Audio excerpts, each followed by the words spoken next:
আমার প্রতি কখনো কারো মায়া জন্মায়নি, শুধু আমার প্রেমে পড়েছিল। কেউ কখনো আমাকে সত্যিকারে ভালোবাসেনি, আমাদের মাঝে শুধু প্রেম হয়েছিল।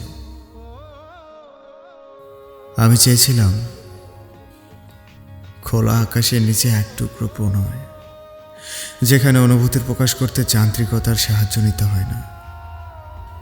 কিন্তু আমি দেখেছিলাম মুঠোফোনে বন্দি একটা ঠিকঠাক সম্পর্ক, যে সম্পর্কের নাম ছিল শুধুই প্রেম। ঠিক প্রেম নয়, মায়াহীন প্রেম, যেখানে কোনো ভালোবাসা ছিল না, ছিল শুধু ক্ষণিকের আবদার পূরণের আমেজ। আমি চাইতাম আমাদের সম্পর্কের একটা দীর্ঘমেয়াদী নাম দিতে। বুঝতেই পারিনি এক মালিকানা অনুভূতিগুলোতে অংশীদার হয় না। যেখানে চাওয়াটাই একার, সেখানে সম্পর্কের নাম ঠিক করা শুধুই মিছেমিছে আবদার। আমাদের শুধুই প্রেম হয়েছিল, ভালোবাসাটা আর হয়ে ওঠেনি।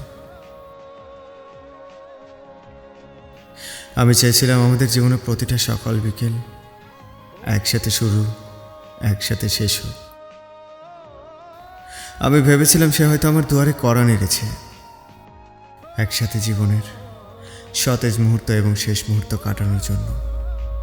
কিন্তু হৃদয়ের কড়া নাড়া শব্দ আমার জীবনে শুধু প্রেমই নিয়ে এসেছিল, ভালোবাসাটা হয়ে ওঠেনি।